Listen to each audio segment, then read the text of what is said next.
ಕರ್ನಾಟಕದಲ್ಲಿ ಮತ್ತೆ CH vacancy ಬರ್ತಾ ಇದೆಯಂತೆ.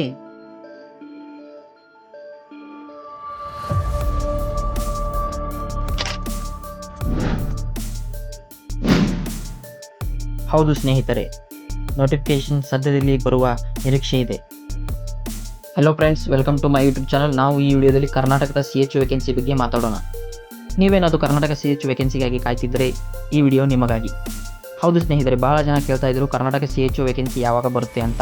ಅದಕ್ಕೆಲ್ಲ ಉತ್ತರ ಈ ವಿಡಿಯೋದಲ್ಲಿ.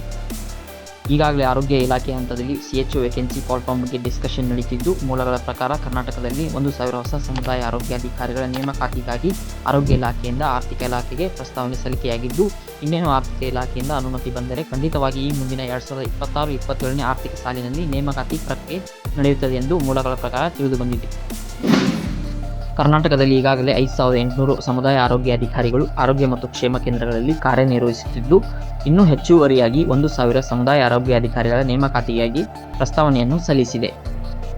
ನೀವೇನಾದರೂ ಸಿ.ಎಚ್ ಎಕ್ಸಾಮ್ಗೆ ಪ್ರಿಪ್ರೇಷನ್ ಮಾಡ್ಕೊಳ್ತಿದ್ರೆ ಅಥವಾ ಪ್ರಿಪ್ರೇಷನ್ ಮಾಡಬೇಕು ಅಂದ್ಕೊಂಡಿದ್ರೆ ಇವಾಗಿನಿಂದಲೇ ನಿಮ್ಮ ಪ್ರಿಪ್ರೇಷನ್ ಸ್ಟಾರ್ಟ್ ಮಾಡ್ಕೊಳ್ಳಿ. ಯಾಕೆಂದರೆ ಕರ್ನಾಟಕದಲ್ಲಿ ತುಂಬ ಕಾಂಪಿಟೇಷನ್ ಇದ್ದು ಸ್ವಲ್ಪ ಕಷ್ಟ ಆಗ್ಬೋದು. ಅದರಿಂದ ನೀವು ಒಂದು ವೆಲ್ ಪ್ರಿಪೇರ್ಡ್ ಇದ್ದರೆ ನಿಮಗೆ ಎಕ್ಸಾಮಲ್ಲಿ ಈಸಿ ಆಗ್ಬೋದು. ಹಾಗೆಯೇ ಈ ಒಂದು ವಿಡಿಯೋ ನಿಮಗೆ ಇಷ್ಟವಾದಲ್ಲಿ ಲೈಕ್ ಮಾಡಿ, ಹಾಗೆ ನಿಮ್ಮ ಫ್ರೆಂಡ್ಸ್ ಜೊತೆ ಶೇರ್ ಮಾಡಿಕೊಳ್ಳಿ. ನಮ್ಮ ಚಾನಲ್ಗೆ ನೀವೇನಾದರೂ ಹೊಸದಾಗಿ ವಿಸಿಟ್ ಮಾಡಿದರೆ ಚಾನಲ್ಗೆ ಸಬ್ಸ್ಕ್ರೈಬ್ ಮಾಡೋದನ್ನು ಮರಿಬೇಡಿ. ಮತ್ತೆ ಮುಂದಿನ ವಿಡಿಯೋದಲ್ಲಿ ಸಿಗೋಣ. ಅಲ್ಲಿವರೆಗೂ ಧನ್ಯವಾದಗಳು.